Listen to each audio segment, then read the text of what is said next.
Красная площадь. Для владикавказских трамваев объявление остановок – это настоящая роскошь. О таком сервисе пассажирам и мечтать не приходилось. Еще недавно речь шла о том, что электрический транспорт может навсегда исчезнуть с городских улиц. Но вместо того, чтобы навсегда закрыть депо, его решили возродить. В прямом смысле – из пепла. Возрождение началось с капитального ремонта всего трамвайного парка. Работы по восстановлению вагонов идут ударными темпами. За пару месяцев на линии удалось выпустить сразу несколько обновленных вагонов. Здесь устанавливаются новые сиденья полностью по вагону. Устанавливаются новые печки. 3 печки на вагон. Дальше новое освещение в вагоне ставится. Диодное освещение полностью ставится. Также покрасочные работы внутри салона проходят. Скрывается пол, полностью линолеум меняется на новый. Планки тоже новые ставятся. Новые стекла пришли недавно. Но тоже новые стекла. Меняем остекление вагона.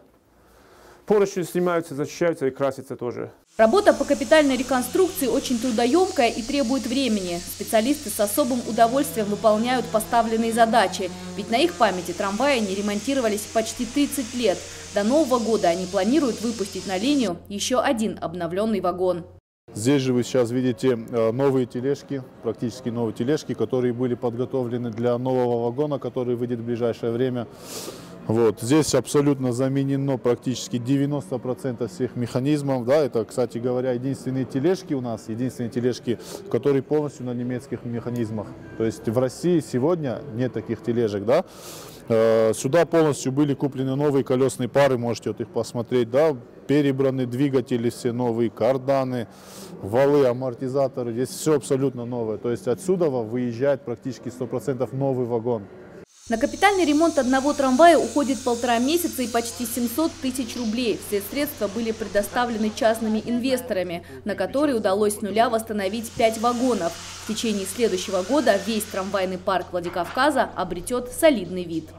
Сложно себе представить, что буквально через месяц этот вагон выйдет на линию. Он сейчас полностью готов к покраске. Затем мастера установят все необходимые внутренности. Ноу-хау владикавказских трамваев станет установка системы ГЛОНАСС и информационных табло.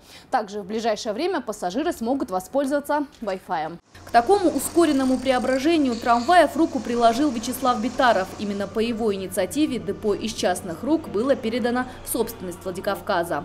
В основном, главное, ребята. Коллектив хороший, потому что не каждый сможет в таком темпе работать. Это очень трудно, и условий таких нету. У нас не завод, у нас просто цех трамвайный. Ну, главное, хочу сказать, что такую инициативу проявил новый директор Бадоев Хашби Ахтемирович. Он получил поддержку от мэра. Так что вот такие дела.